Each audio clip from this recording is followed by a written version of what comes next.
আমাদের আজকের এই টপিকটা কিন্তু ভীষণ ইম্পর্টেন্ট।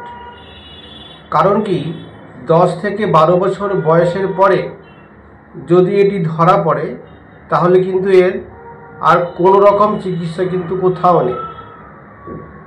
এই অ্যামব্লায়োপিয়া বা লেজি আই প্রথম ডেভেলপ হয় 6 মাস যখন বয়স থাকে, আপ টু 6 ইয়ার্সই তৈরি হয়, তারপরে এটি আর সেভাবে ডেভেলপ হয় না।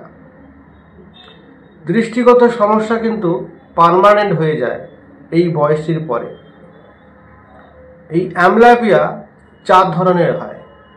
প্রথম হলো স্টিমুলাস ডিপ্রাইভেশন। এই স্টিমুলাস মানে হলো লাইট। যদি লাইট চোখে কোনো রকমভাবে না যায়, সেটা ছানি হতে পারে, চোখের পাতা বন্ধ হয়ে হতে পারে, অথবা যদি কর্নিয়ার সমস্যা থাকে সেক্ষেত্রে চোখে আলো যায় না এবং চোখ দুর্বল হয়ে যায়। সেকেন্ডটা হলো স্কুইন্ট বা স্ট্র্যাবিকমিক অ্যামব্লায়োপিয়া। স্কুইন্ট হলেই এটা মেনলি হয়। যদি কোনো একটি চোখ স্কুইন্ট হয়ে যায় বা ট্যারা হয়ে যায় তাহলে সেই চোখটি কিন্তু পার্মানেন্টলি দুর্বল হয়ে যেতে পারে। এরপরে হলো 3 নম্বর অ্যানাইসোমেট্রোপিক অ্যামব্লায়োপিয়া।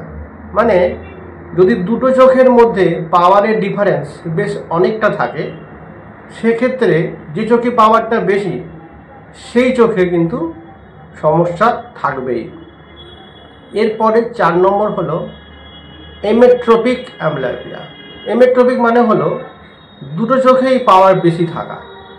বিশেষত যাদের হাই প্লাস পাওয়ার থাকে তাদের কিন্তু দুটো চোখই পার্মানেন্টলি একটু কম থাকে।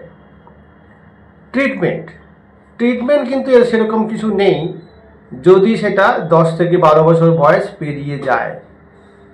এর আগে আসলে প্রথমেই আমরা দেখি যে কারণে চোখের লাইট যায়নি, যেমন সেটা ছানি, কর্নিয়ার সমস্যা যদি এগুলো থাকে অথবা লিডের সমস্যা থাকে, তো সেটা সার্জিক্যাল প্রসিডিওরে ঠিক করে দিতে হবে। এটা হলো 1 নম্বর।